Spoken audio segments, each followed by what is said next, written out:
Hi guys, I'm here. I'm sorry I'm late. Well, just a couple of minutes late. I had some stuff going on and oh my gosh, it is hot. Look at my hair. My hair is a hot mess. My hair is a serious hot mess. We can make it work. We can make it work though. I'm gonna try to make it work. Give me 1 second. I'm just going to log on. As you guys know, me and my blind behind. Okay. I'm here. Sorry, I am late. Hi, Stella. Hi, sweetheart. Guys, just talk amongst yourselves. Just give me 2 seconds. I gotta first put this on Wi-Fi. Keep forgetting.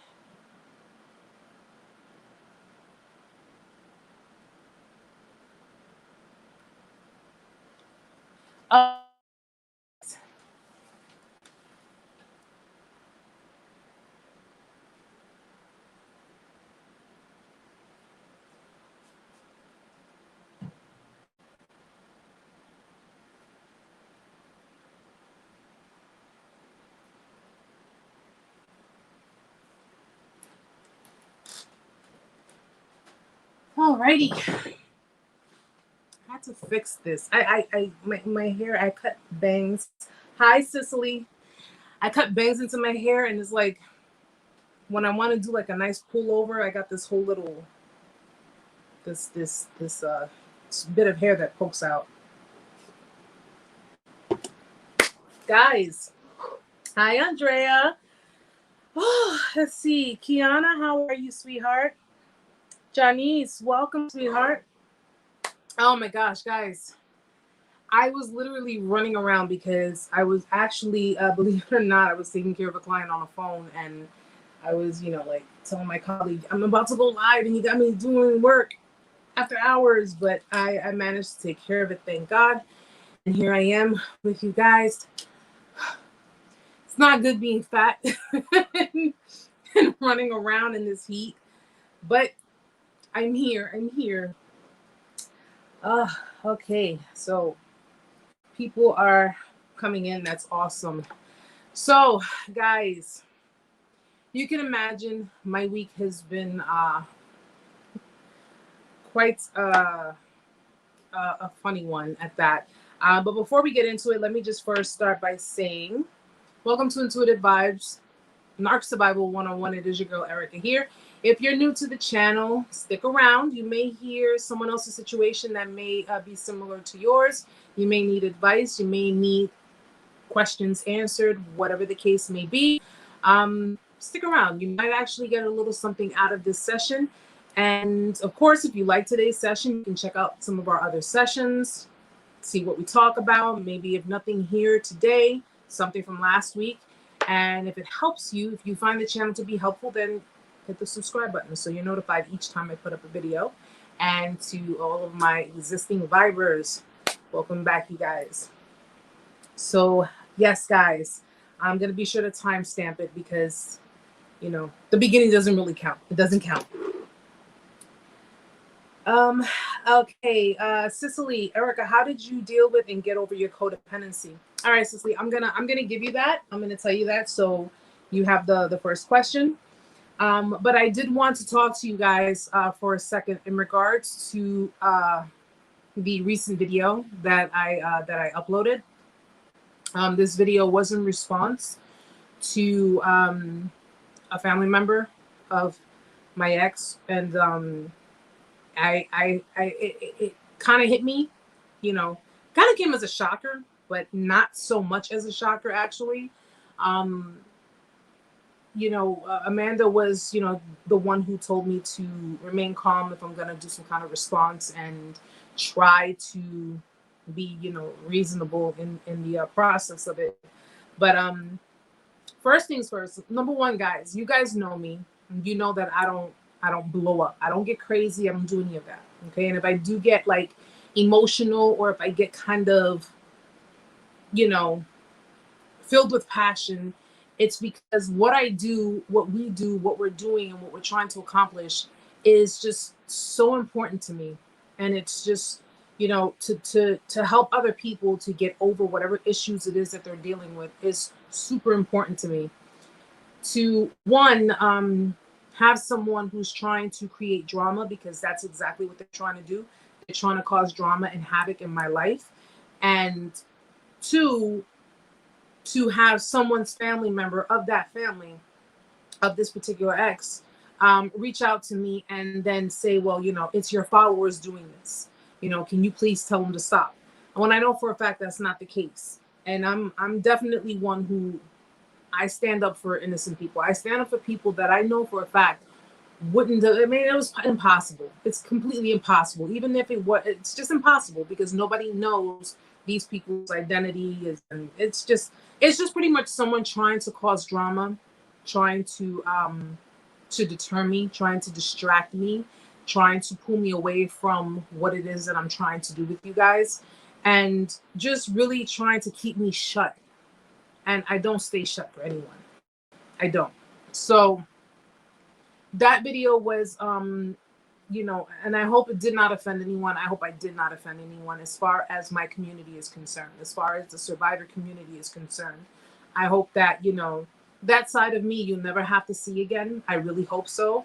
But I'm pretty much banking on it that you probably will, because I don't hide anything from anyone, and I keep everything 100. It's not about destroying other people, and it's not about, being bitter. That's the one thing that this community, the survivor community as a whole, people on the outside look at us like, you have nothing better to do. You're being bitter by talking about, your experiences and expressing yourself. And it's like, being bitter has nothing to do with it. We're beyond. It's like we're farthest from that. We're nowhere near bitter. But apparently there is someone who is bitter, who does not like the fact that, that I pretty much have the balls to do what some people don't. And I have the balls to say what it is and how it is. And the mere fact that I am keeping identities withheld to avoid any possible, problems on anyone else's ends, I would think that they would be a little bit more appreciative about it. But apparently that's, it still comes back to me as, Erica, you're starting shit. Erica, you're doing this, you're doing that. So, but I just wanted you guys to know that I meant no offense to any one of you. You guys know that. I love you all. So let's just remember that. All right. Hey, Gil. Let's remember that. So guys, now that we got that out of the way, because I'm pretty sure, I'm so sure about this, because I'm pretty sure I'm being watched. I'm pretty sure I'm being monitored. And that was a clear-cut sign that I am. When someone comes to me and tells me, this person wants me to give this video to someone else in my family, like, it's a clear-cut sign that someone's guilty conscience is kicking in. Someone, knows that I'm referring to situations that actually did happen, and they don't like it. So they're trying to just distract me and pull me in a very deep, dark direction. And I'm here to say that it's not going to happen. It's not going to happen, guys. Yes, Cicely, that's what narcs do. Try to bring you down and hurt you. That's how you know you're doing great things. Absolutely. I've already configured, listen, it's just way impossible for a bunch of strangers, because I've never met anyone physically. I've never met anyone, but yet I feel so connected to you guys. So for me to go back and say, it doesn't make any sense. It really did not make any sense to me to sit there and say, well, your followers are doing this. No, this is someone who's monitoring me, not someone who follows me. Okay, and someone who's monitoring me, looking to try to just pretty much tear down what I've worked so hard to build. And I'm not going to let that happen. I'm not going to let it happen. And I'm not going to let it disturb my peace. So I said my piece. I said what I had to say. And I pretty much made it abundantly clear that if I'm not left out of whatever situation, or I'm not left alone, then there's going to be bigger problems, a lot of bigger problems. And that's the kind of attention that people do not want. You don't want those issues. I've been biting my tongue for quite some time. I've stuck to myself. I have managed to walk away gracefully from whatever situation I was in. And just because I speak on it, you know, what would make me bitter is if I actually said the names and, you know, just really like drag their names through the mud. I'm not even doing that. So it doesn't make any sense to me. Hi, Tracker. Yes. I mean, gang stalking, you know, and it's, listen, I personally don't care. I really don't care. I get all types of people who, you know, who comment on my videos, who say all kinds of stuff. They're, you know, just trolling or whatever, because, you know, whatever. They're miserable. It is what it is. But this person who did this intentionally did this because they wanted to bring some form of either harm or, like I said, drama. And I'm not one who plays well with that, especially if you're trying to bring it to my doorstep. Like if you're trying to bring it to where I'm at, to where my kid is at, then we're gonna have a serious problem. I mean, a real serious problem. So I just try to refrain from incriminating myself, and I try to hold calm. But sometimes, you know, our emotions get the best of us, but I mean, at the end of the day, I meant every word I said. So, you know, I don't regret it. I don't regret saying it, and I don't regret putting it up. But just so you guys know, it was not in any way, shape, or form a way to try to offend you. Okay, I'm not trying to do that, and I'm not trying to trigger anyone either. I'm really not. I'm not trying to have anyone in the mix of, you know, in the mix of issues that have absolutely nothing to do with us. Okay, so Gil, you don't have to worry about it, honey, because you know what? These people are just, whomever it is, and the people, you know, affiliated, they're not worth it. They're really not, you know. So I still continuously walk with my back turned. I'm not letting it faze me. So now, Cicely, you asked, how did I deal with and get over my codependency? So initially I didn't know. Obviously, I didn't know I was codependent. I didn't know that I had suffered codependency. I, you know, when I took a step back for a second to understand what my issues were, oddly enough, it was when I found out. I watched a video on, and it was a psychotherapist on attachment styles, and when he was explaining, you know, attachment styles and how we each have a different type of attachment style, which is the way we attach to someone, that depends on how we attach with our caregivers. So I found it to be interesting, and I did some research on it, and I actually did like one of those those quizzes to just, you know, just to kind of see where I stood. And I had learned that I suffered anxious, preoccupied attachment style, which is more, you know, affiliated with codependent people. And that's pretty much when you have too much inconsistency in your life. When you're a child, you have too much inconsistency, too much in and out. It creates a form of trust issues. So this is why I say, like, it's important when people have children. It's important that you really connect with your children at a very young age, because when people think that, well, they're babies, they're not going to know, they're not going to understand.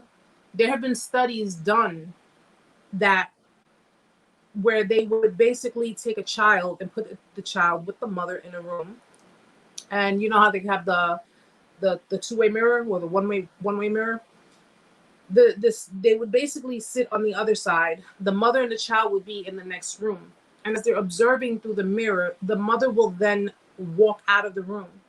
The child will then become anxious and paranoid because they're like, where's mom? Where's mom? You know, like, where is she?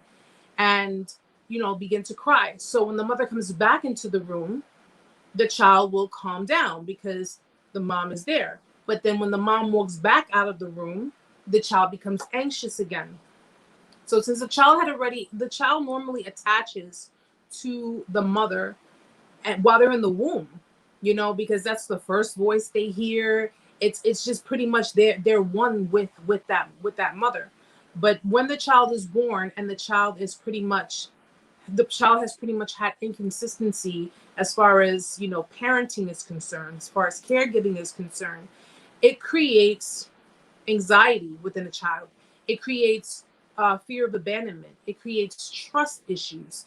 It creates all of these different elements that a child should not even be worried about, should not be having. But because of this inconsistency, when it, whether it be physically, emotionally, or mentally, um, it creates certain barriers within the child.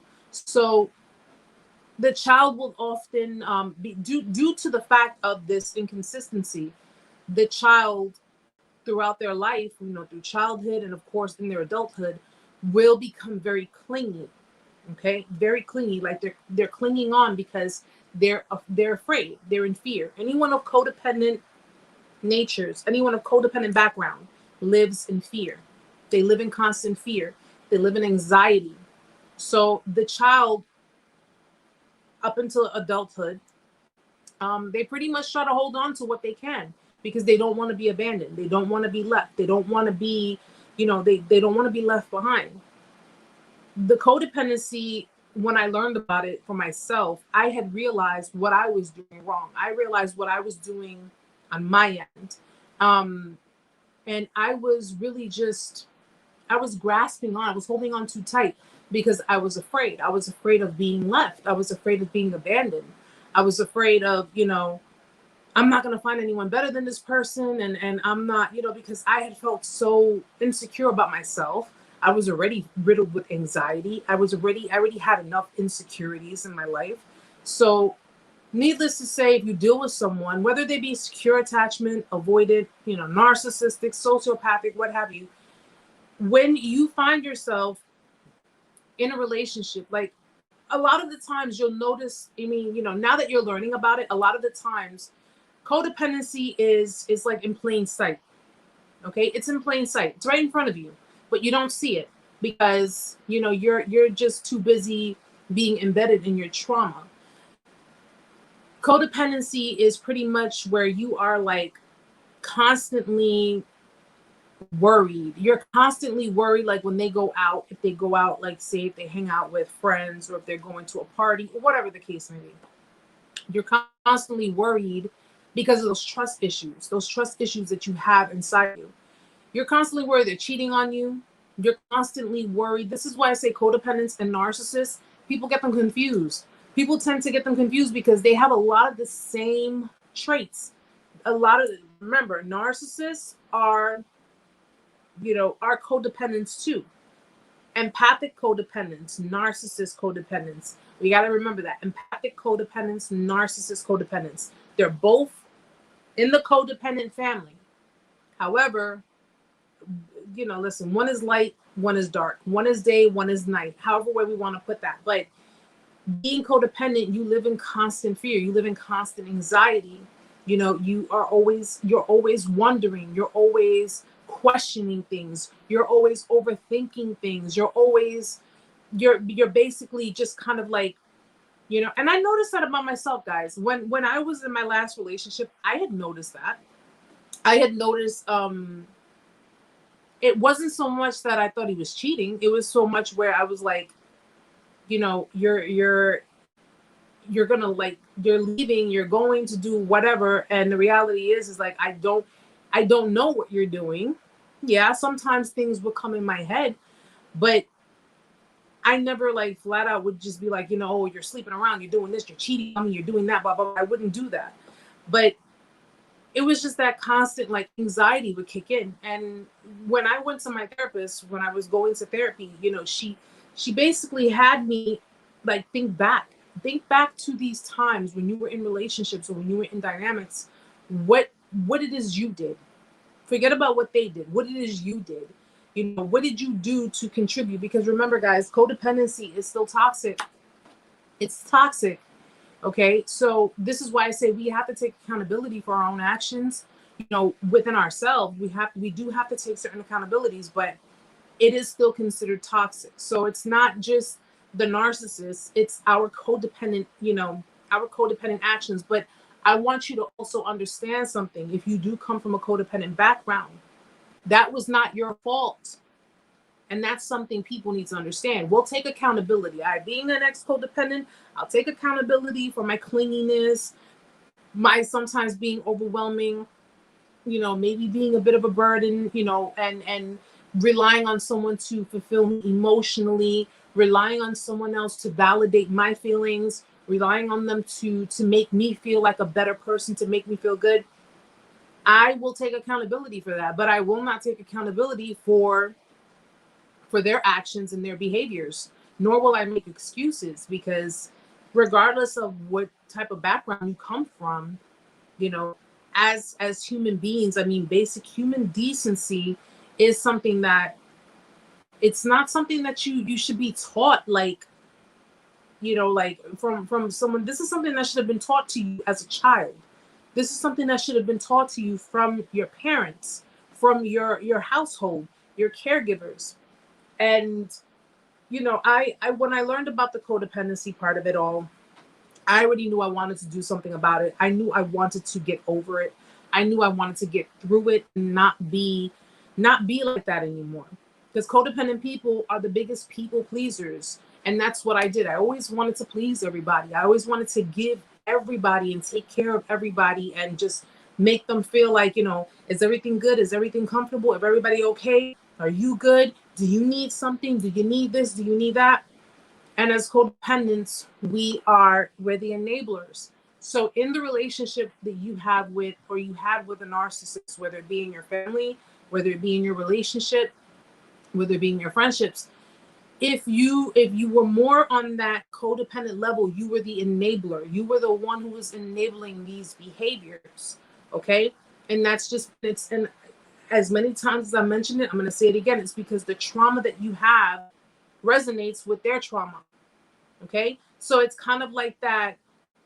It locks in, this is the narc. This is the empath, codependent, and it locks because you have trauma that it's that familiarity, and listen, I'm not going to sit here and bash anybody for being in a relationship with a narcissist for like 10, 15 years, and they came from a codependent background, and, because you do have people that have been with narcissists for so many years, and you have, so-called friends and family that'll say, well, you were with them all this time. I don't understand how you couldn't just get up and leave. It's not easy when you have a trauma bond with someone. It's not easy at all. And it's like telling someone who's been hooked on heroin for 20 years, just, kick the habit. Doesn't work that way. Does not work that way. It takes a lot of extensive work and therapy to get through all of that. But how I managed to just pretty much cope, because it's really, you're coping with, you're coping at the same time you're changing your patterns, Cicely. So you're changing your lifestyle. You're changing your way of thinking. You are learning to, I learned to be by myself. I learned to just be alone. I learned to get through the anxieties, that I had before.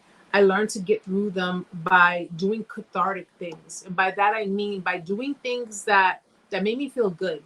And it made me feel good while I was home alone. So for example, I would, when I moved to my new apartment, and this was like, this wasn't too far after me and this person had ended things. But when I moved to my new apartment, and I really felt at home. I really felt at home. So what I started doing was, I was, I just started like decorating. I started painting. I was just doing different things. And then I started taking that to the canvas, and I started painting on the canvas. And believe it or not, painting is very therapeutic. Guys, if you guys like to, do artsy stuff, painting is very, very therapeutic. But it was different activities. I did different activities to one, not only distract me, to help me get through the healing process and help me try to, get through the codependency issues. But I had to learn how to be okay with my own company. I had to learn how to just enjoy myself by myself.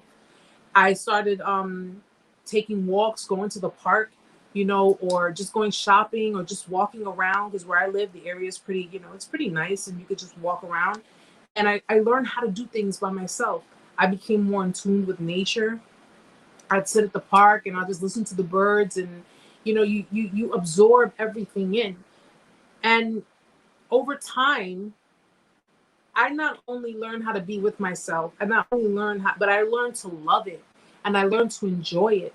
So much so to the point that, and I tell you to be careful with this, guys, because I'm actually trying to work my way. I think I went a little too far. I went a little too far with the autonomy, to the point where I'm like, I don't want to be around anybody. I don't want nobody. I don't want to be around anybody. But I learned to I'm sorry, guys, because I see people coming in. Hi, Conceited. How are you, sweetheart? Hi, Crystal. I think I took it a little too far, and I just kind of, I became kind of complacent in a way. Like, I just kind of like stayed in that autonomous, don't want to deal with anyone, don't want to bother, or just, I want to be alone. I mean, with the exception of, Amanda, because she's one of my best friends, but I didn't want to deal with anybody. I didn't want to be around anyone. I could sit home, guys, and sit in my corner and play my games, watch, TV, movies, you name it, Netflix, and be okay. People could be out drinking, partying, doing whatever on social media, putting up all kinds of pictures. And I was perfectly okay being at home by myself, or, with my son, and just, and not feeling anxiety. These are things that, because everything's within. So trying to get over codependency, it's not easy. It really isn't, because I didn't do this overnight. I did not do this overnight. I first learned that I had to change my surroundings. Everything that I went through,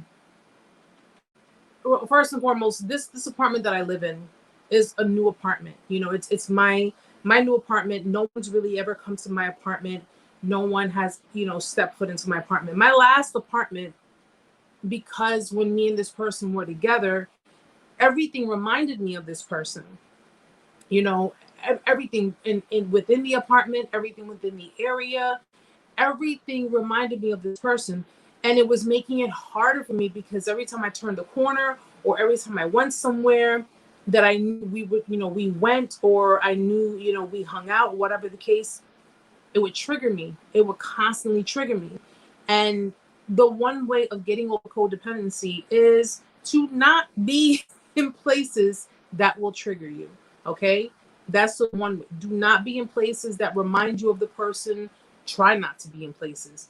But I had to change my surroundings. So, I mean, I stuck with it until my lease was up in that place. I found a new place. Ironically enough, it's much closer to this person, but it as of now, it doesn't affect me. None of it affects me. Like, I am not constantly reminded. I'm not constantly like, oh, well, I'm worried that I'm going to get triggered if I go here, if I go there. I walk right past his house and I don't even think about it. I mean, sometimes I have no choice. I have to walk in that area, but I don't think about it. And for me, I at that point when I went through the discard, I just didn't think that I would get over it. I was like, oh my God, I'm never going to be able to let this person go. I need him. That was my thought frame. I need him. I need him in my life. I need him. But it just turned out I needed myself. I needed to gain my identity back. That's what it is, Cicely. It's gaining back your identity. Yeah. It's you go far in being alone, and you're so accustomed to it that it's become second nature for you. And that's how it was for me. It's become second nature. Like, I always felt the need to be constantly validated. Like, prove to me that you love me. Show me that you love me. Tell me that you love me. Can you compliment me and it just make me feel good? And as codependents, as empathic codependents, you do it for validation. Narcissists do it for ego stroking. Okay? Because they have no pure intentions. They're not genuine people. They're not genuine people, and they'll pay you a compliment. Majority of them will pay you a compliment, especially if they know that they're going to get one in return. Especially if you were the type that always constantly complimented them. You always constantly made them feel good, but you didn't do it because you had to. You did it because you wanted to.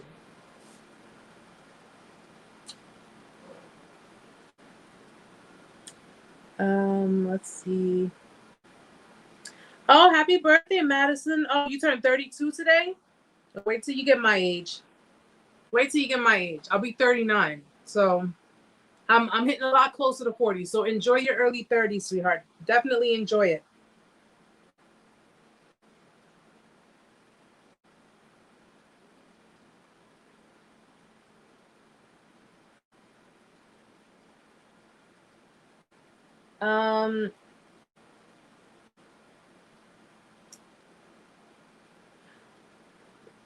Let me just look and see, guys. Yeah, Madison, when we realize that it's us that needs to not reject ourselves and that fear of rejection disappears a lot. It does because the codependency comes in when you were, and it's nothing to be ashamed about, guys. Nothing to be ashamed about. Codependency comes when you are being rejected by, your caregivers. You're being rejected by either both or one of your parents. And sometimes it only takes one. It only takes one, because if you have, for example, if you have a father that rejected you, and by rejecting you, they left the family dynamic, they left you behind, and you were dealing with a mother that was unemotional or not emotionally available, you really didn't have much to go with. You didn't have much to really build on. You had a father who left you. You have a mother who is not only unemotional and avoidant, but she's taking it out on you because of the fact that the father left, or she's taking, her frustrations and her disappointments and her failures or whatever. She's taking it out on you, and it's like you literally have no one to turn to.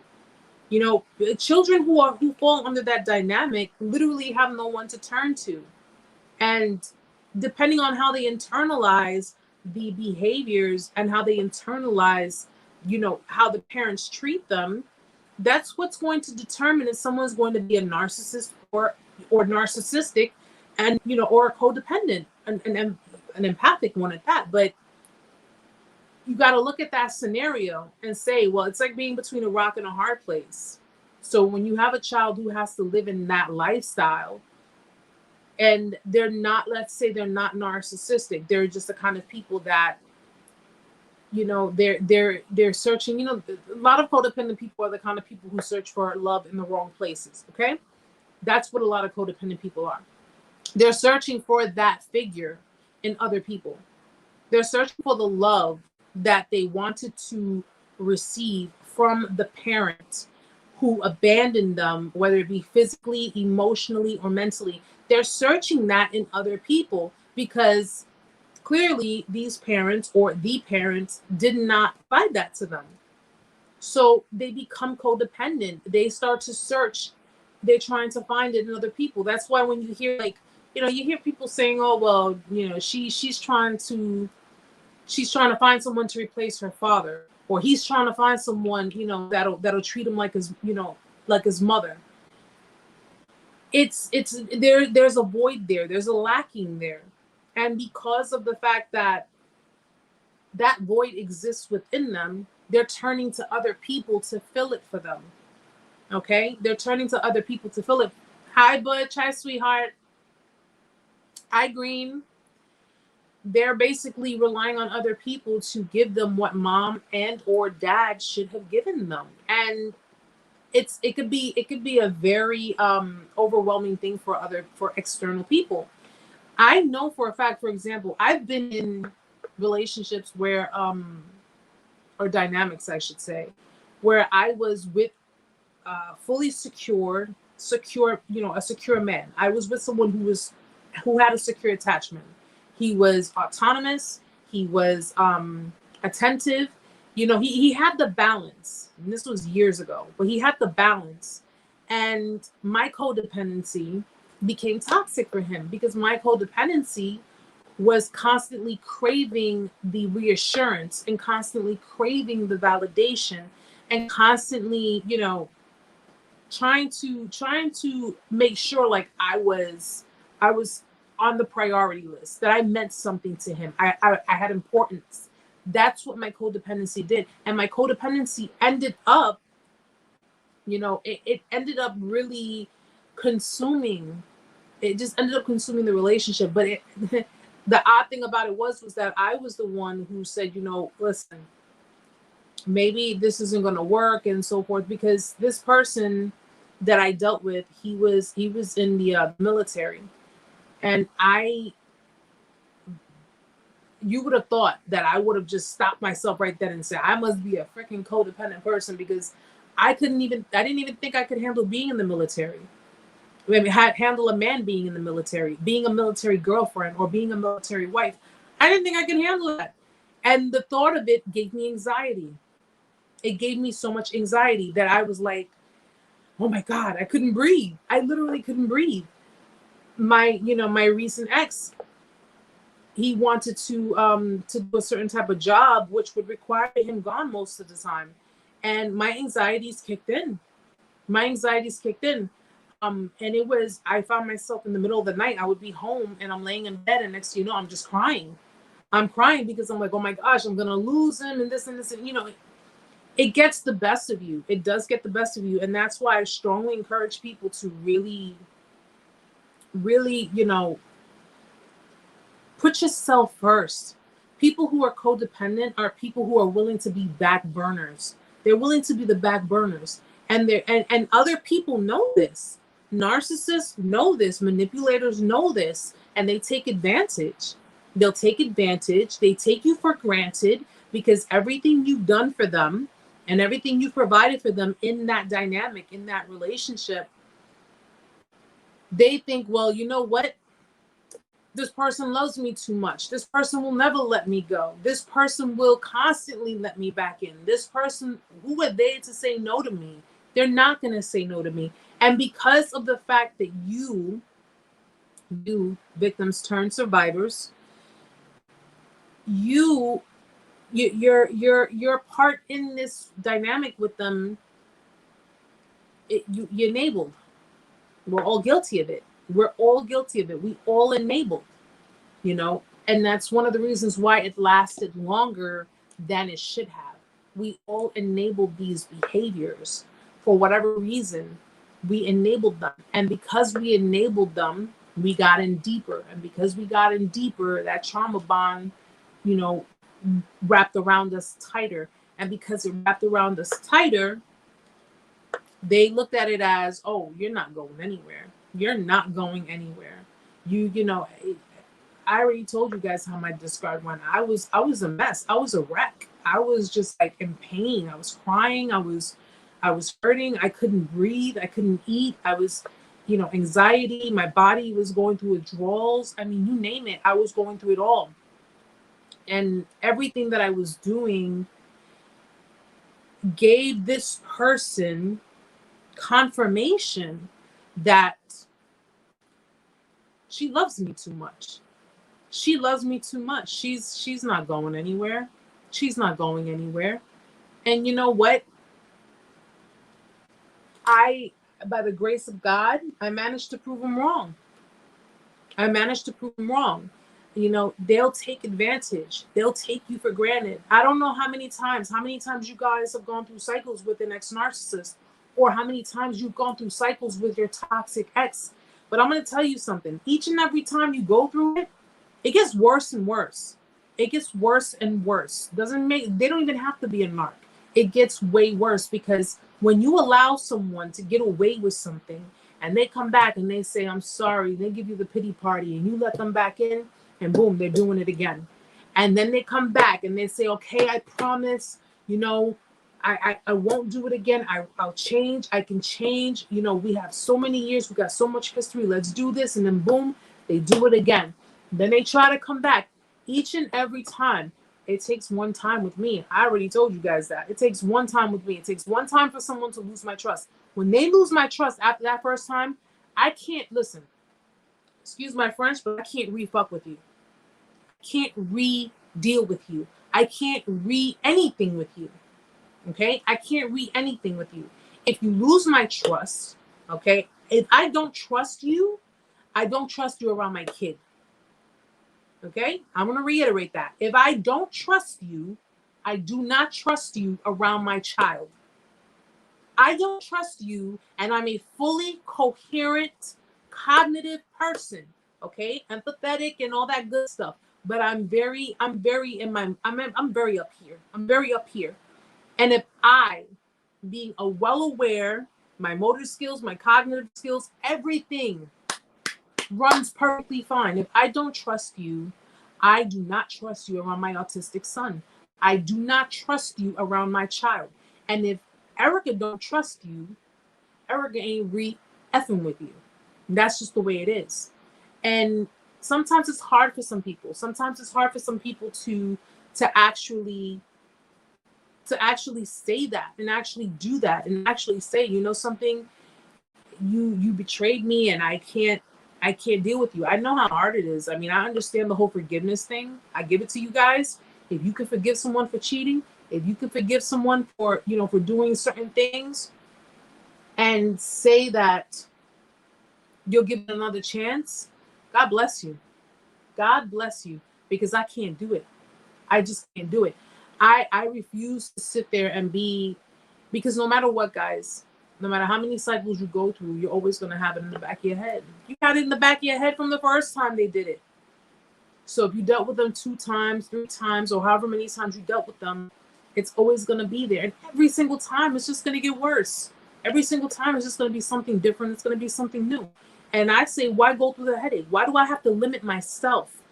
Why do I have to limit myself to someone who didn't appreciate what I had to offer, who took advantage, took me for granted, and on top of all of that, because, at the very minimum they were giving you in your relationship, which was extremely minimum, on top of all of that, treat you like garbage in the end. Treat you like a piece of crap, like you were nothing. Like that was the shitty icing on the cake. So why am I going to waste my time? Why would I waste my time dealing with someone who's already shown me their true colors, who's already shown me what kind of person they can be? I wouldn't. I really, really wouldn't. I couldn't. Because when someone cheats on you, when someone lies to you, when someone just blatantly disrespects you, they blatantly disrespect you. And you know what I'm going to tell you guys? Even if someone disrespects you, someone who's truly sorry, even if they've disrespected you, they will come to you immediately and apologize to you. That's what being genuinely sorry is. They'll come to you and they'll apologize for their behaviors. They'll apologize at the risk of being cursed out, at the risk of everything. They will come and apologize to you because they knew they were wrong. Okay? Have any of them come to you and apologize? Have any of you watching, and if you watch it on the stream, I'm asking you to. You can leave the comment in the comment section. But have any of you received the apology that you're due? If they ever come back into your life, or if it's been endless cycles, have they ever given you an apology?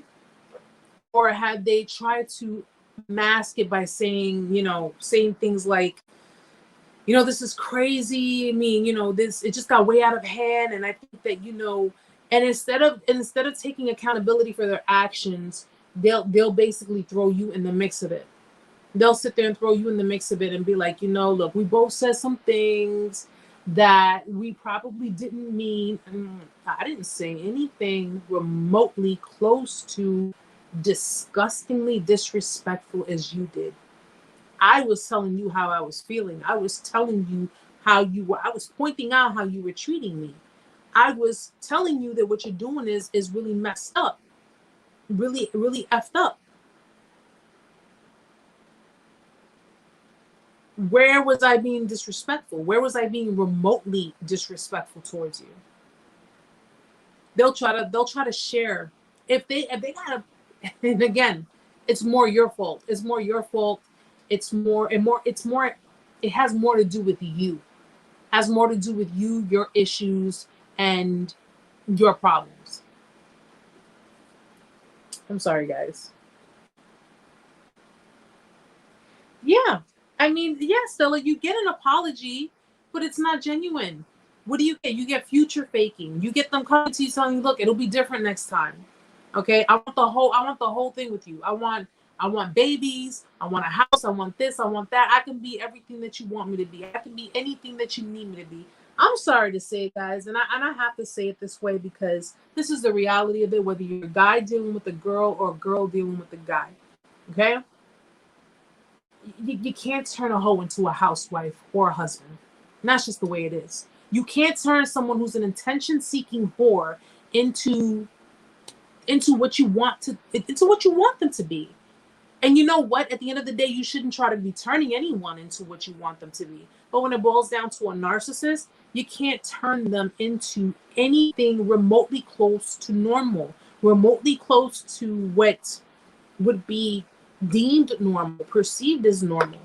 It just won't work. It just won't work. I've said it, I've said it a lot of times. They're the type of people who want all the attention. They want all of your attention, but then they want you to leave them the hell alone. They want all of your attention. They want your focus. They want to be your priority. They want to know what you're doing, when you're doing it, how you're doing it, everything. But doesn't matter. Doesn't matter. I thought I heard somebody ring my bell. I think that might have been Amazon. But it doesn't matter, guys, because at the end, it's all do as I say, not as I do. Okay? You're in a relationship with a narcissist. You're in a relationship with, you got so many things. You got a probation officer. Okay?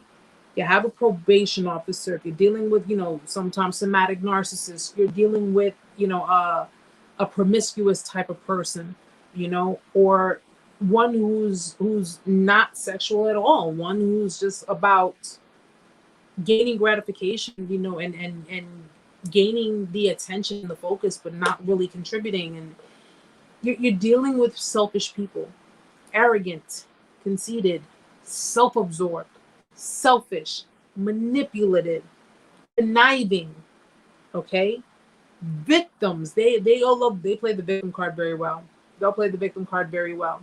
Okay? They'll sit there and be like, oh, woe is me. They will start the fire that burned the house down and stand there and cry, oh my God, my house burned down. What am I gonna do? How could this happen to me?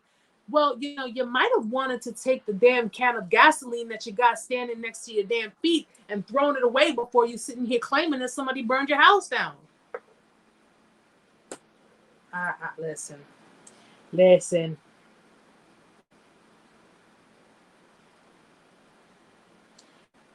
Butch, Erica, that's just great. Now you tell me. You could have saved me 14 years. Butch, listen, I wish I was in the position that I'm in now 14 years ago, because if I was in that position, and it's funny, 14 years ago was when my son was born. But if I had the mind frame that I have now, if I knew, which we know the classic case, if we knew then what we know now, of course we would have done things differently. We would have done things a lot differently. But it's all a learning process. That's what it is. It's just learning. It's, you learn these things as you go along in life. You're meant to learn it. If you dealt with a narcissist and you managed to break free from that, and you managed to actually change your whole life, change your whole way of thinking after dealing with these types of people, then it was meant for you to come across them. It just wasn't meant for them to be in your life as long as they were. That's all. It wasn't meant for them to be, people of a season don't need to be people of a lifetime.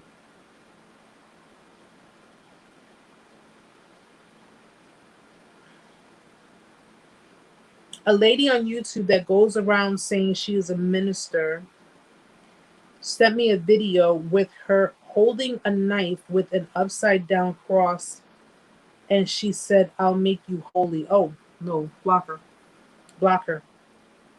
You gotta be careful with these types of people too. You have a lot of people who get in the mix of that kind of stuff. You gotta block them.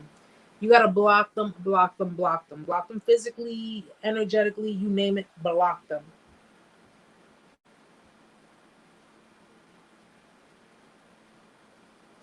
Yeah, yeah, definitely. People like that, you gotta block them. It's you got a lot of crazy people out there. You got a lot of crazy people out there. I mean, I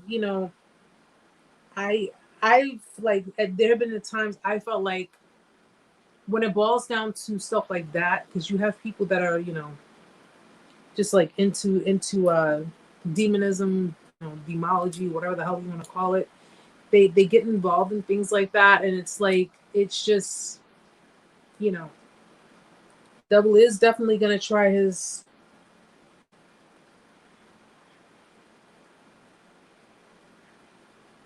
The devil is gonna try his best.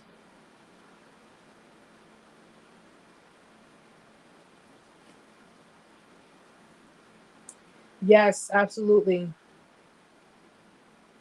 Oh, EJ, thank you. Thank you for the donation, sweetheart. Yeah, no, definitely block them, Madison. People like that, are, I mean, narcissists, psychos, sociopath. They're bullies. They're bullies, guys. They're extreme bullies, and they look to they look to instill fear because these types of people walk with a like a god, like that superior feeling, like they're God, they're a God, they're the God. They walk with that, that type of mentality, like they're untouchable, they can't be touched. They're better than everyone else. They're just the kind of people that they seek the attention. They really seek that attention. And looking back, yes, yes. Oh, EJ, you're very welcome, and thank you again. Yeah. I mean, I tell people, listen, guys, I tell people when it boils down to blocking the narcissist, blocking a narcissist, blocking several of them, that's kind of hard for me because of the content that I put up. But compared to where I used to be and now, I'm a lot more equipped to deal with different things, to deal with different people, whether it be from my own situation or from other people's situations. When I when I did that video and informing, this type of stuff, because I don't encourage anybody to reach out to. If you got your narcissist on block, you keep them blocked. If you got their family on block, you keep them blocked. If you got other people affiliated, associated with, what have you, keep them blocked. Don't take your blocks down for nothing, because guaranteed, the minute you let your guard down, the minute you just be like, you know what, it's been 6 months. I think it was, it's been enough. No, no, because all that's doing is leaving a crack. It's leaving a crack in the wall, and it's allowing them to, kind of peep in. When I looked at, my content, everybody knows that my platforms are all public. I keep everything public. I don't hide it. I mean, besides my personal life, that's the only thing I keep private. But I keep everything public because, even though there are people who don't follow, even though there are people who don't subscribe or what have you, which is fine, people still watch. People still need to be made aware. They need to be made aware of these types of people.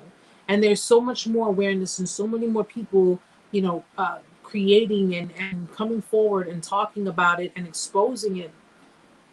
And when it boiled down to um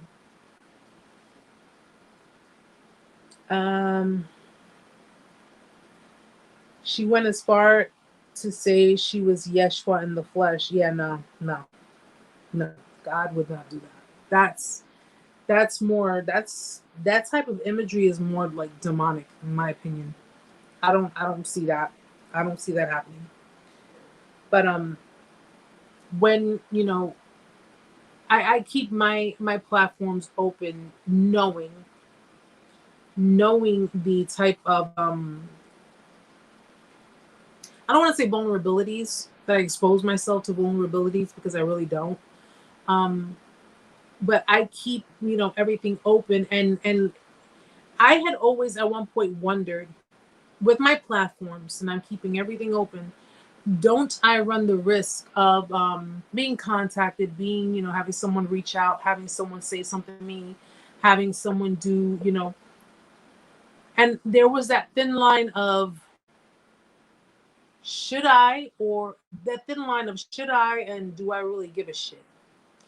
That line in between was so thin. And I said, well, you know what? I'm already in my mind frame. I'm already in my own headspace. I'm doing what I do. I'm helping other people. That's the main thing about it. That's the key core thing that I need to focus on. And I am not, again, I am not revealing anyone. I'm not revealing anyone's identity. I'm not revealing anyone's, I'm not endangering anyone. I'm simply helping people by doing my research, and also by, expressing my experiences, expressing the things that I've encountered, the things I have witnessed, the things, everything. And it was funny because, I've been doing this for going on 2 years. And I don't know, maybe in the beginning people thought, oh, she's not gonna go anywhere with it. Who does she think she is? Yeah, whatever, look at her, she's trying. But now that waves are being created, now that I'm guessing I'm saying certain things that some people don't like, I am revealing things without really revealing people. I'm revealing situations because, I mean, come on, when you come from an honest place and you come from a genuine spot, it's like, why would you have to lie? You don't need to lie, but neither here nor there. I had thought about, if I should keep my platforms private. Maybe I should keep it private. Maybe I should just, just so I can avoid someone trying to, reach out to me or trying to contact me. And I got to the point where I was like, yo, I wish somebody would. I wish somebody would. Y'all need to get to that point. Y'all need to get to that point, which is why it's important to just block everyone and stay in your own element, stay in your own space, your safe haven. Stay in that. Work on, whatever it is you need to work on, but stay in that. And when you get to the point that it's just like, it's when it doesn't phase you, when anything anyone does or says or tries to do, when it does not phase you, that's when you know that you're more than on your way. You're almost there. Okay. It took me a while, but at some point I said I could leave everything private, but then I'd be limiting everything that I've done, everything I've created. I'd be limiting that, and there are people who need to hear the messages. There are people who need to know. And you know how many people reach out to me like, oh, I'm a new subscriber and I just found your page, and it's awesome that it's happening. So I personally, I'm like, just reach out if you dare, but just understand that I got a sharp tongue. So it's not hard. You guys already saw how I can get. It's not hard. And I want you guys to just remember that you need to be focused on yourselves. You need to be focused on everything. Think about everything you went through too. That's a key thing. People ask me all the time, how did you manage to stay so focused to the point that now it's like no longer in your mind, it's no longer there. And I just thought about every negative thing that they did, every negative thing they said, everything, that they did to warrant my departure. That's all I thought about. But I just didn't stay stuck in it. I didn't dwell on it. I didn't say, let me stay in this energy and just be upset and, and trigger myself. No, I just thought about it and it gave me that push.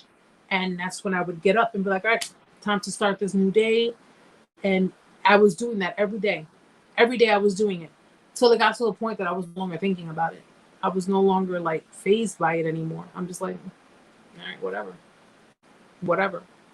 So, you guys got to understand also that dealing with these types of people, even though you have them blocked, there is that probably big possibility. You got fake pages watching you. You got, people monitoring you. Maybe you got flying monkeys. You got all kinds of people just, that may be on the narc side, um, keeping their eye on you.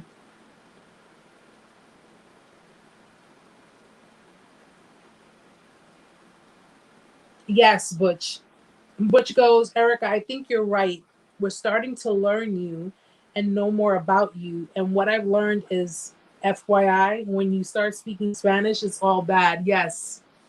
Yes, because what I say in Spanish, Butch, it's just too damn derogatory to say it in English.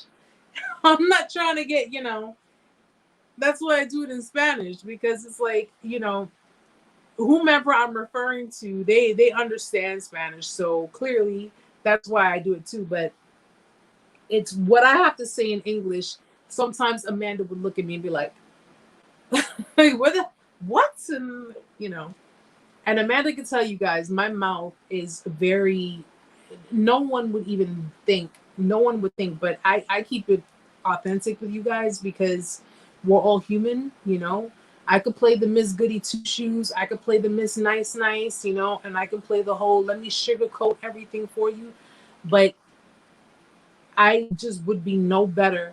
I would be no better than these people who were sugarcoating it for you this whole entire time, and then end up pulling the rug from underneath you. So I just, everybody who supports me, I thank you guys, because I know it's like it's kind of like, what side am I gonna get today? But just know that it's all love, it's all done in love. And when I advocate for you, and I defend, like, dude, I literally got kind of upset because of the whole, tell your followers not to reach out. And I'm like, that I think that part the most was what pissed me off, because I'm like, you're bringing something to my attention that, one, has nothing to do with me, but two, now you're trying to tell me to tell people who don't know anything about you to back off. No, you're not bringing that to me. Madison, that's normal. You're probably gonna go through a whole phase of it. You're probably gonna go through a whole phase. I'm surprised that a lot of, if you guys haven't started already, talking like sailors. That's, for everybody who has walked around in that codependent nature, in that sweetest pie kind of nature. I know that nature because I've been there. I've been sweet as pie. I'm still a sweet person. I just don't know if I'm so sweet as pie anymore. It's that equal balance. People who walked around with less ego and more empathy and more concern and more, that whole caregiving thing. You dealt with someone who had way too much ego, way too much arrogance, and they kind of leave a mark on you. And that's how it was for me. I was, this side of me, if the person's watching, which, I'm almost sure he is, but it don't even matter. But that's the side of me that they've never really seen. Hell, that's the side of me I've never really seen. So for me to come out the way I do, and for me to say the things I say, the one thing he would tell me was, say what you mean and mean what you say. And I make sure that what I say it on camera, because in case anybody tries to say, oh, well, I heard you said this and I heard this and I heard that or whatever. Was it on camera? Because if it was and you heard it, I'm pretty sure I said it. I wouldn't need to deny it. Yeah, Crystal, it's that deep, because it's that scar that you get, after dealing with someone of this type of nature. Like, you could have came in, like, who's the best person to and you could have came in like the fairy godmother. You were the fairy godmother. You sprinkle fairy dust all over the place. And you're like, you got the butterflies all over the place, and you just, love and peace and joy and all that, and then boom. Now you're the fucking wicked witch of the west. Fuck with me and I will rip your damn tongue out of your throat and shove it up your ass. You see what I'm saying? That's ask me where I got it from, because half the time I say things, Amanda looks at me and she's like, where the hell did you get that from? And I'm like, it just came to me. EJ, but she was acting like and treating me like I was no one. A lot of the time, EJ, especially when you're dealing with a female narcissist, when they're getting their ego, I'm gonna face something here. I want to say something, and this is, with the exception of course, really good women, you kind, gentle, loving women. A lot of females are very superficial. All right, EJ, if you're dealing with a female narcissist, very extremely superficial, all about the attention, all about the spotlight being on her, all about, everything just being thwarted in her direction.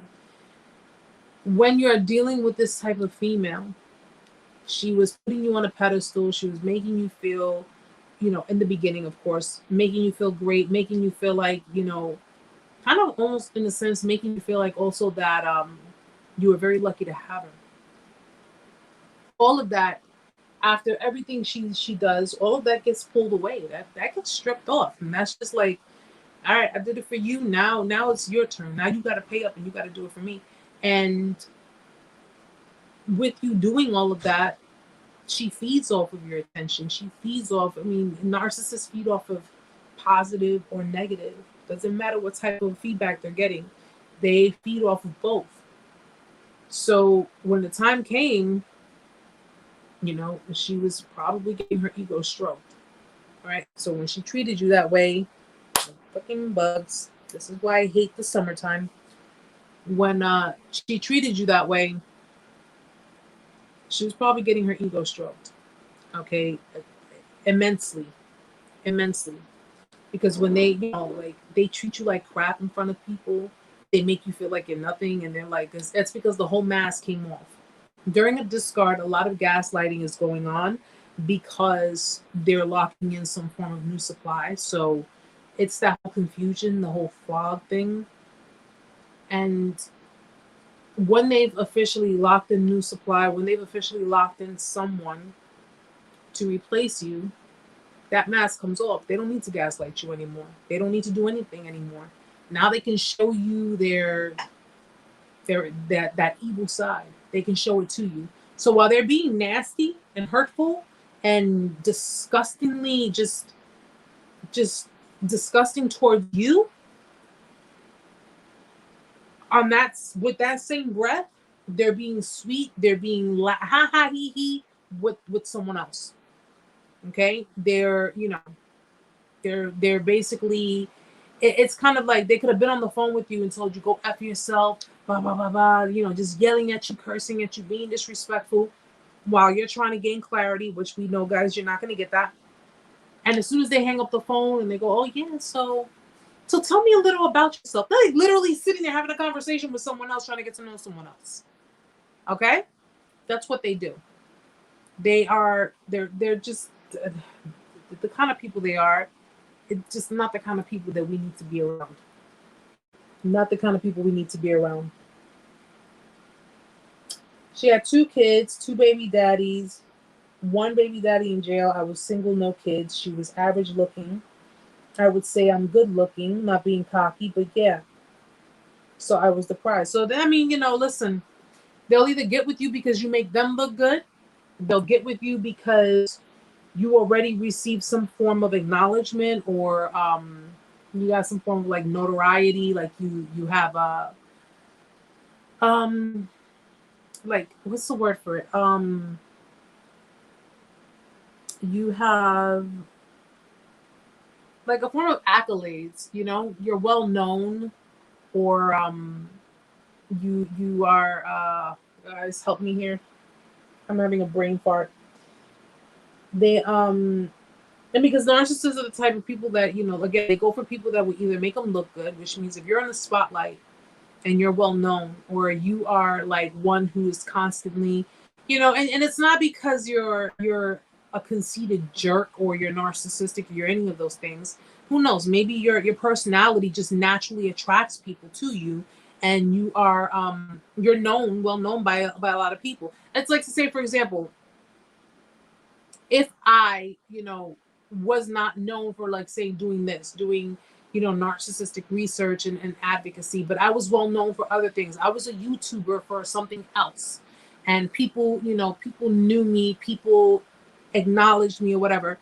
A narcissist would find me completely, obviously attractive, but they will find me compelling and appealing because I'm known in the community, or I'm known in, throughout social media, things like that. So if I was, like, say, an average day type of YouTuber, let's say I was a makeup YouTuber, or I was a cooking or a baking YouTuber, or if I was doing something else besides narcissistic abuse, I would be I would be probably like prey for a narcissist. I would be prey for a narcissist because of the fact that I do, I get attention. Yes.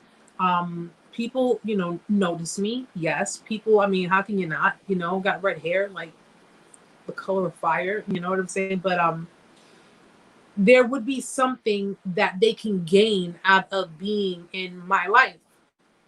If I'm making, money, if I'm making a lot of money doing these things, off of, social media, if I'm gaining clout based off of what it is, whatever the case may be. If it's something that they think will compensate them or give them something, give them the spotlight, give them something in the public eye, they would try to, they try to go after people who are well known, who are basically, who put themselves out there, because it's all about being in the spotlight. It's about being they have to look good. And if you look good, and they're very confident in what they do, they're very confident in how they approach and what they say, if they can get their way, yeah, they'll do it. They'll do whatever it takes. So it's either you're going to make them look good, right? You're going to make them look good, or your self-esteem is so damn low, they're just going to basically use you for whatever supply they can get out of you, whether you look good or not. These people are evil dudes. Truly are.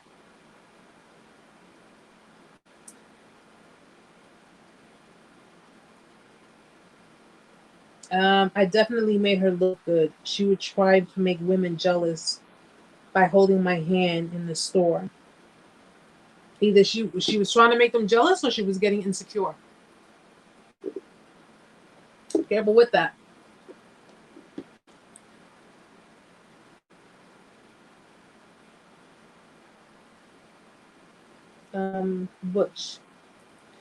Butch, don't want to sound pathetic, but after discard, it's changed me. It sucks the life out of me. My challenges, more difficult process. Not a sweet, caring guy anymore. Lost my identity with her. That is very, very common, Butch, with people who are victims of narcissistic abuse. Often, victims, and I want to explain this to you so you can really, really understand, because I'm not saying that any one of you is a narcissist. But victims can pick up some of the traits. This is why I say healing is important. And this is why I say that you have to really bring yourself back. You have to bring yourself back to that place. Because after dealing with the narcissist, after being in a narcissistically abusive relationship, you internalize that abuse. And some of your behaviors because the abuse is so ingrained. Some of your behaviors can resemble narcissistic abuse, narcissistic behaviors. You can it's kind of like it's like that projection, all the projection that was put onto you. You become so untrusting. You are paranoid. You don't want to be around anyone. Sometimes you do have victims, guys, who become reckless. They can become reckless after leaving a dynamic of a narcissistically abusive relationship. They can become reckless where they can act promiscuously. They can resort to substance abuse. They can resort to self-harming. They can resort to to drugs. It can be anything. It can be anything. Okay. And this is why this is so important. The healing part is important. It's important because your identity was, just like Butch said, you got to remember something though. It didn't start with the narcissist you were dating. It didn't start with them. And that's one thing I want you to understand. Okay. A lot of you gotta go back. You have to go back. A lot of it stems back, way back. Okay. A lot of it stems way back. And when you configure, how it all started for you, when you configure, because I'm pretty sure, here we go, another bug. Are we doing this today? I thought something was crawling on me. Ooh, I just went up. When you configure how certain things in your life,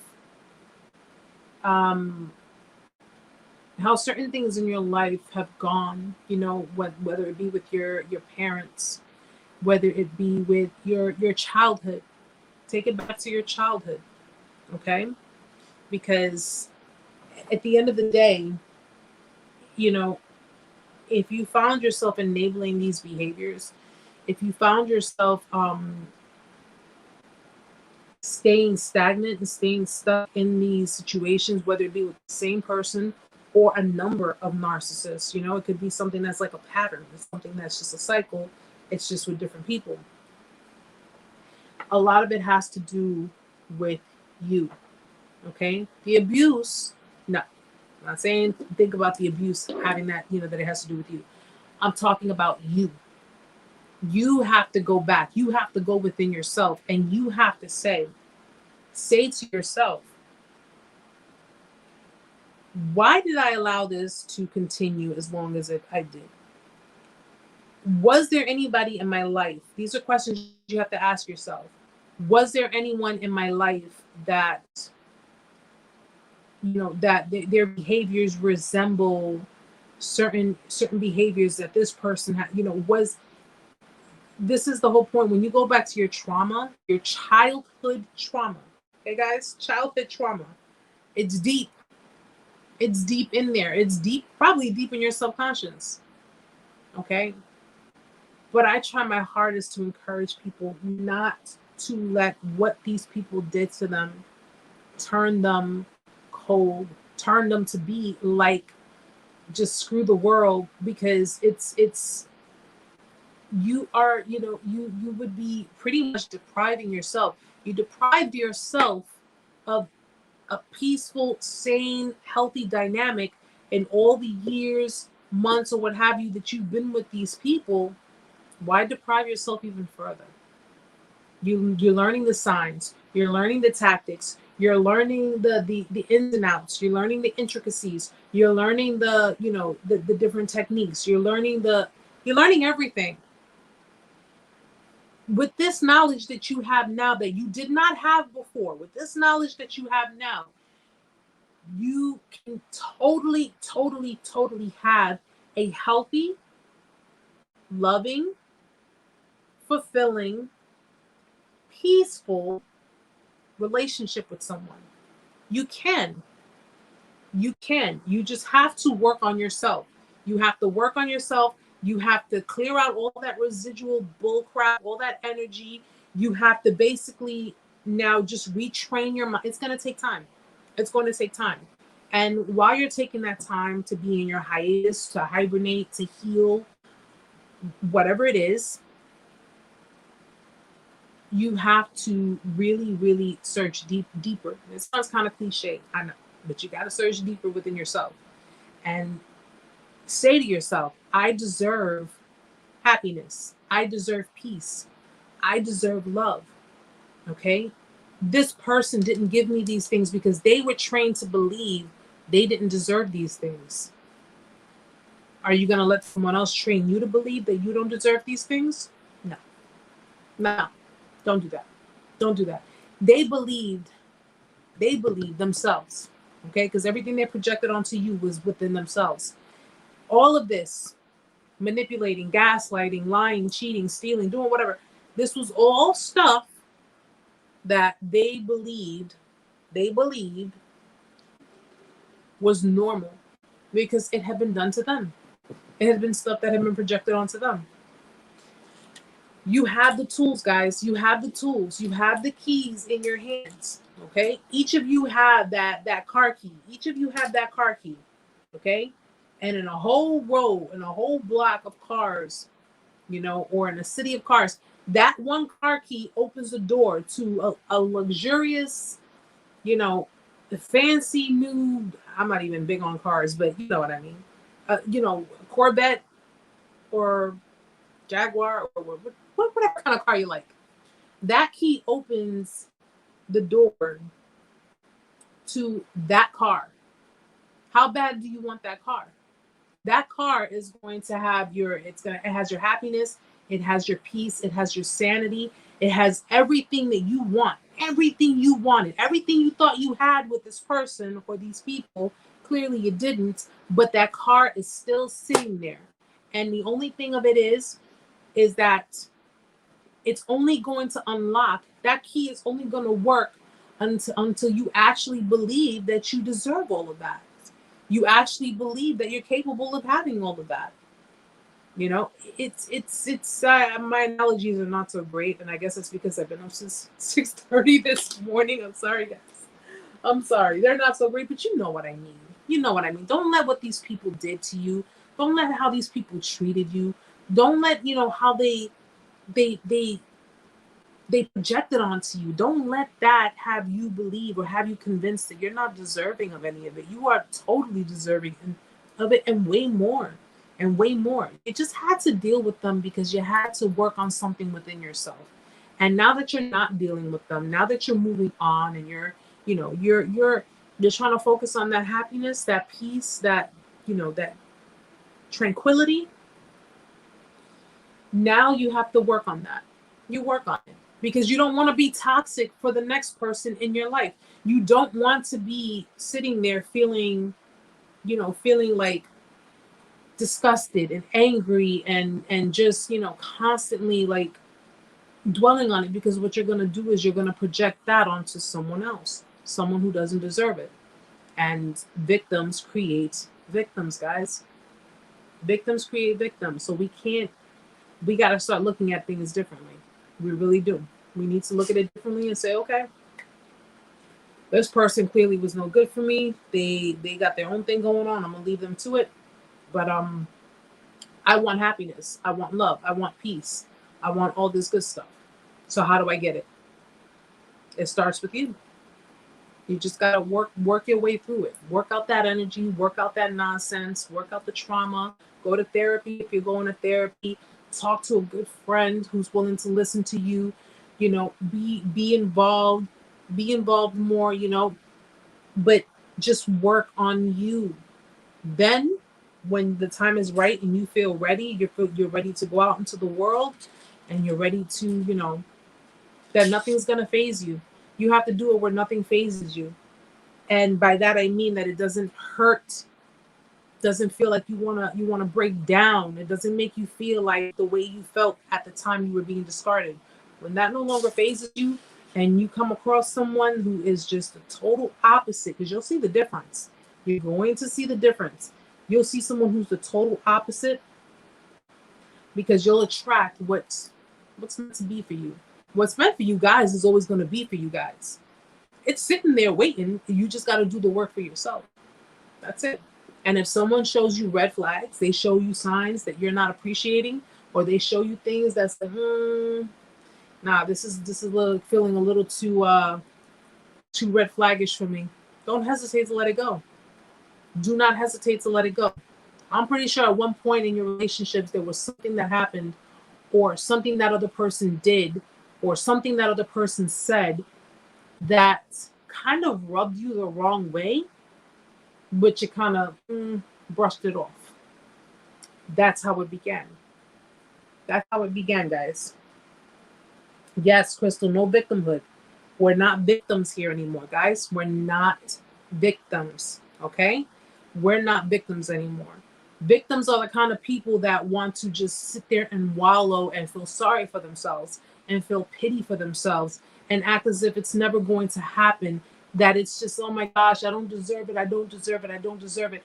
If you're going to be a victim, if you're going to stay in victim mode, and you're going to sit in your home, you know, or wherever alone, just constantly beating yourself up about it and telling yourself, well, I don't deserve love, I don't deserve happiness, it's never going to happen for me, then you know what? There was really no point in leaving the abuser, because that's exactly what you were getting when you were with an abuser. Maybe they didn't tell you flat out. Maybe they didn't tell you you don't deserve love. Maybe they didn't tell you, oh, you'll never find anybody who's gonna love you. Maybe they did, but that's what made you a victim. And if you're gonna stay in that energy, then you know something. It's really redundant to leave an abuser, because you're busy internalizing it and abusing yourselves. Don't do it. It's not worth it. It really is not worth it. Be happy again. Smile again. Enjoy life again. Get up. Shave your legs, ladies. Go to the beach. Fellas, do your thing. You want to go hang out with your guy friends and just get out in the town for a little bit and enjoy life a little bit? Do it. Things are opening up. Places are opening up. You know, the everything's kind of coming back to normal slowly but surely, but enjoy yourselves. Who says you got to be in a relationship? Enjoy. You could be happy and not be with someone, because your happiness is within you. That's where it comes from. It comes from you. It doesn't come from anybody else. So do things that make you happy. Do things that make you happy. When you start putting yourself as a priority, you start actually valuing yourself and start putting yourself up there and saying, you know what? I'm not better than anybody. I'm not better than everybody, but I'm better than who I used to be yesterday. And that's a pretty big step. It's one day at a time, guys. It's one day at a time. But you guys got this. You guys got this. And just don't let any of these assholes have you think that, oh, well, who are you gonna find better than me? Listen, trust me, okay? Because there's someone else who went through probably exactly the same thing you went through, going through some healing, and trust. You'll find someone way better than them. Way better than them. Official, you can find it in the in any of my videos. It's in the description box. It's in the description box. Yeah, EJ, don't pay mind to her. Don't pay mind to her. Of course she's gonna tell you that. She's gonna tell you that, so that way you can actually internalize that and feel like you can't do any better than her. So every time she comes back and tries to convince you, whether it be through sex, whether it be through, crocodile tears, something happened, whatever. When she tries to come back and manipulate you right back into her bed, right back into her life, all for her to do it all over, she wants you to believe that. She wants you to believe that you can't do any better than her. And, I tell you guys, honestly, I don't know your relationships with your mothers. I don't know your relationships with your mothers.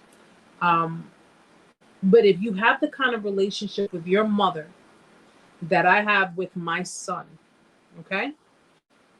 you need extra confirmation, go to your mothers. Go to your moms. If you have that kind of relationship, and by that kind of relationship, I mean the kind of mother who will not put up with anybody trying to hurt their child, who will not put up with anybody trying to disrespect their child, trying to degrade their child, trying to emasculate their child. If you guys have mothers like that, go to mom and say, Mom, she'll tell you straight up. She'll tell you straight up. You can't go wrong. You cannot go wrong with a mother like that. A mother who cares too much about, about her child, where she does not mind, because I'm the kind of mother, I will put my son in his place if he is wrong, and I will not condone nor enable anything that is remotely toxic when it boils down to him. But I will stand up for my son if anybody ever tried to hurt him, harm him, or even remotely try to strip him of his identity when I let him have his own identity. I let my son have his own identity. What he wants to do, if he's comfortable with it. I took my son out for a walk, and he had on this it looked like a party mask, like one of those little, like the party masks that go around the eyes. He came outside wearing it. I said, "That's what you want to wear?" He's like, "Yes." I said, "Have fun with it. Go nuts with it." I gave my son his own identity, so that way he can be whoever he wants to be, and as long as he's not hurting anyone, that's perfectly fine. These kinds of people, man, they got the kind of parents who did not let them have an identity. They projected their own identity onto them, and these people, they can't even sit there and say, "Well, I'm being 100% myself." No, you're not. You're not being 100% yourself. You're either being your narcissistic mother or your narcissistic father, but you're not being yourself. Because if you were truly yourself, and by being yourself, I mean you had empathy. You started with empathy. We all started with empathy, guys. Every child born starts with empathy, okay? And when you have someone who lacks empathy, when you have someone who just doesn't have a care in the world, did not care at the moment when they were doing all the grimy, shady shit that they were doing, that was shit that was ingrained in their brain. That was ingrained in their mind.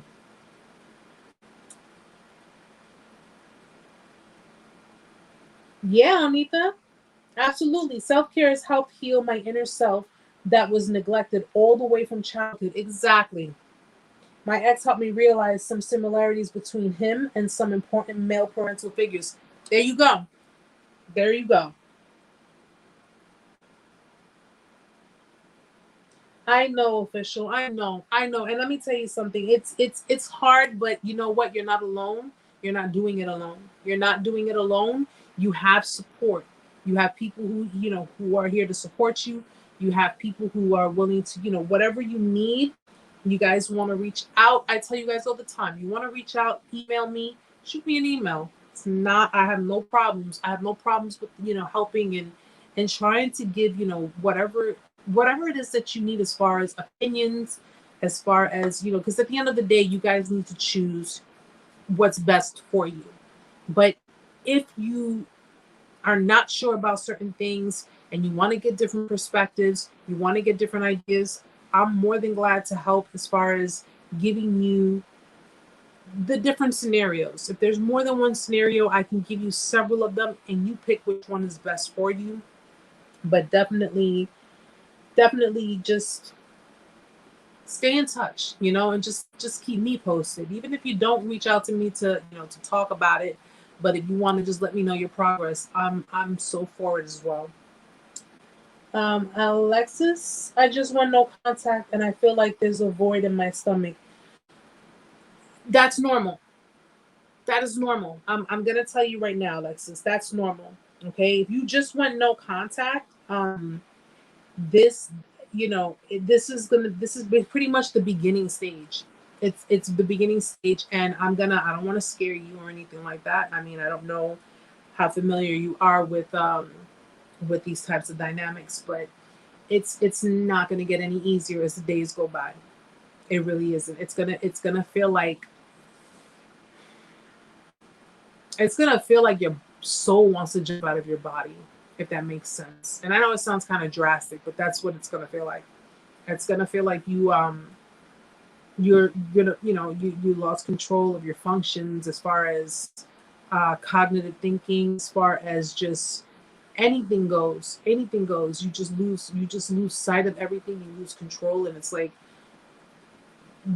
what the hell's going on? I don't know if I can do this. You're going to be going through withdrawals. Okay, but this of course depends on if you maintain no contact. You have to maintain no contact.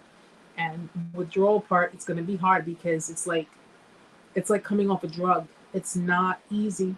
I wish it was. I wish there was some kind of a pill that I could tell you to take that'll make it easy. It's not easy. It is not easy. But if you stick around and you you want help, you want support in helping you to cope with it and getting through it, then you just let me know. You can reach out to my email. You let the community know as well. And you can join us with the lives. Sometimes I do pop-ups and sometimes I do videos where I'll do like little reminder videos. And I post up daily quotes so that way people can be reminded, how far along they've come in their journey. But if that's something that you want to do, then you can shoot me an email. Um, and I could just give you the gist of things. I can give you some of the gist of the different things you may experience, the different things you may go through while going through it. Because it's not easy, but it can be manageable, especially when you have the right support. That's the key thing, having that support. Because people of this type of abuse, victims are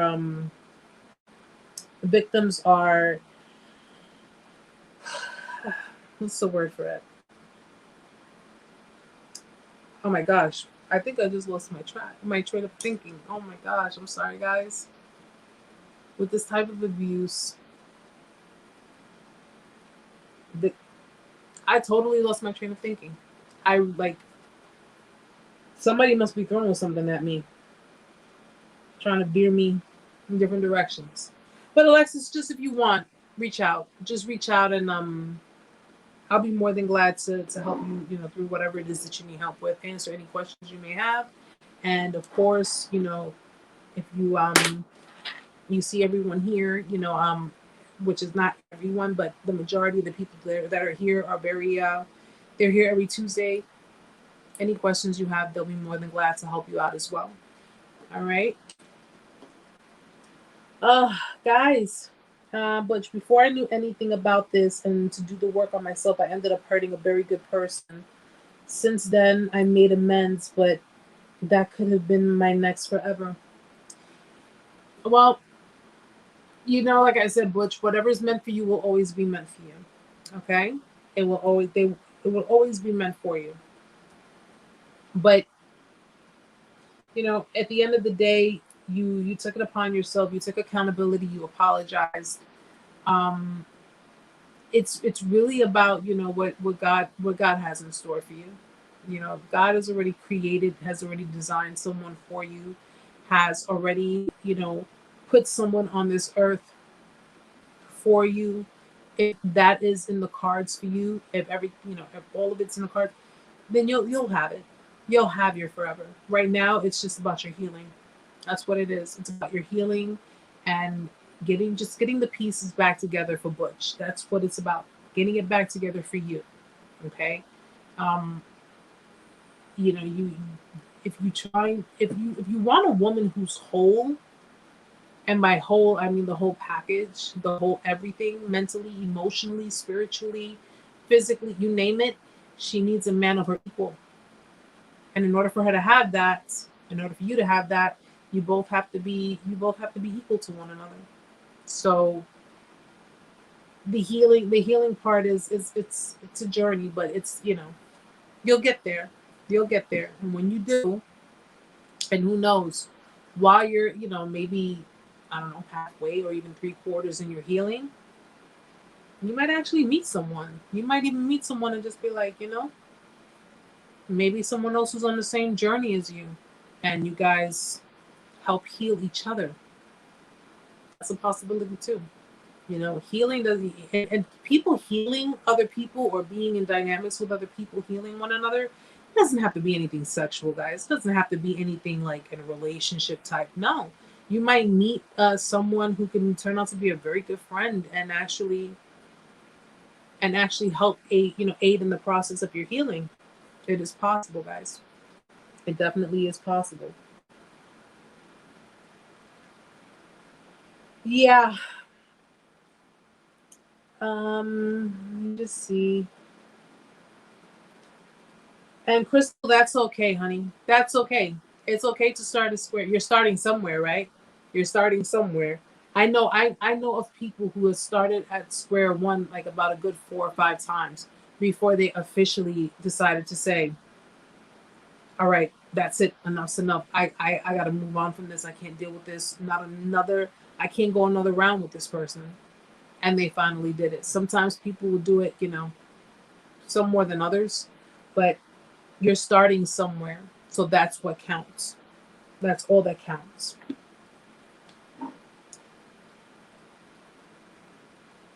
Alrighty, guys. So let me just make sure.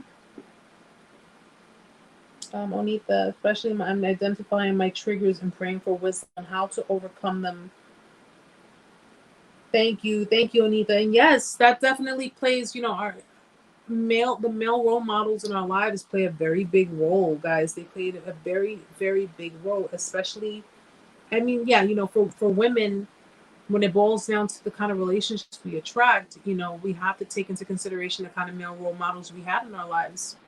You know, oftentimes we're either trying to, I mean, when you're dealing with someone who's been in a very like trauma-filled childhood, they're either attracting men that, in essence, represent their father, or they're attracting men that's it's just pretty much where certain behaviors kind of remind them of their father, so they try to cling on to those men, if that makes sense. You're welcome, Crystal. You're welcome, sweetheart.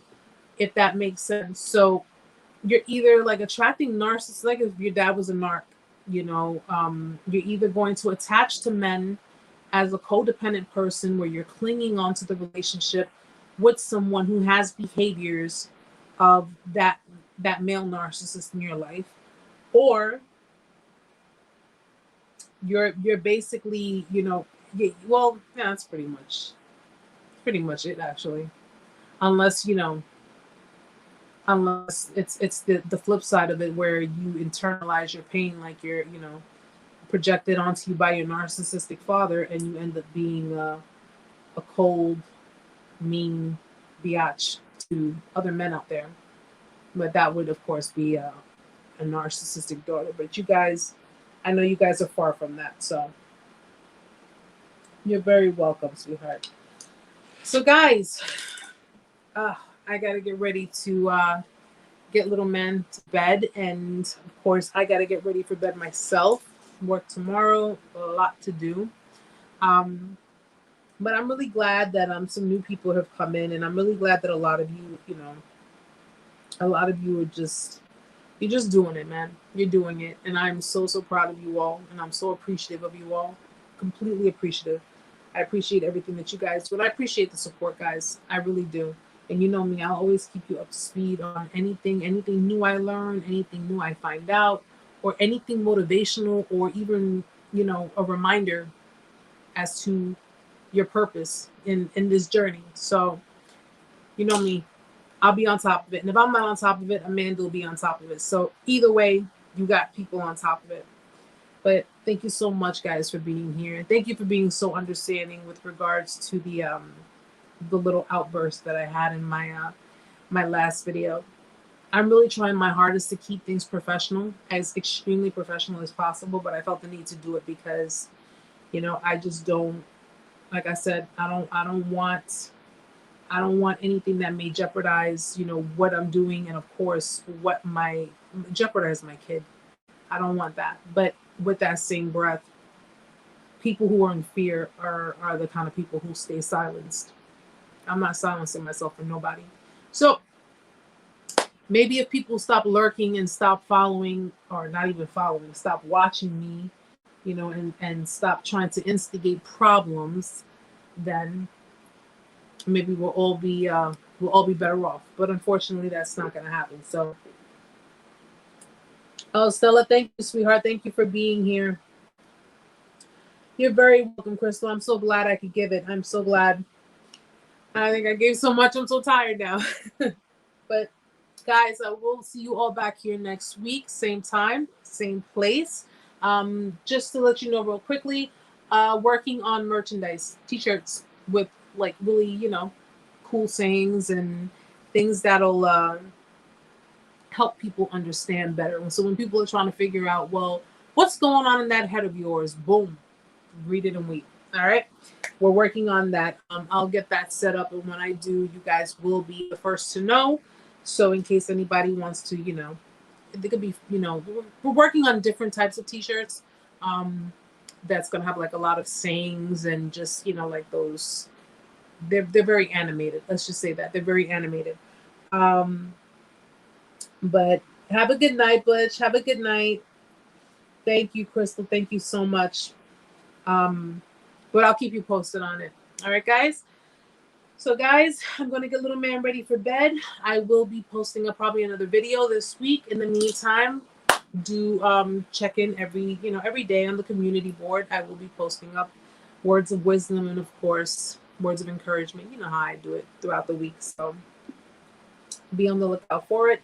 Any updates, any news, I will definitely let you guys know what's going on. So, guys, thank you again so much for being here. I love you all. I hope today's session was as good for you as it was for me. If it was, please hit the like button on the way out. And again, if you want to reach out to me, you can send me an email. All of it will be in the description box. But of course, Amanda has been putting it up as well. And any comments you want to add if you're watching it on the stream, be sure to put in the comment section. Someone may need to hear it. Someone may need to know anything. So definitely do so. And until then, guys, I will see you all next week. So remember, guys, peace is priority, right? Much love to you all. Look at that. That's the sign because my battery is going. Much love to you all. Love, peace, happiness, sweet dreams, all that good stuff. You already know. Take some of my energy. You can have some of it. Trust me. It's okay. I'm willingly giving it to you. Until next week, guys. Love you guys. Night.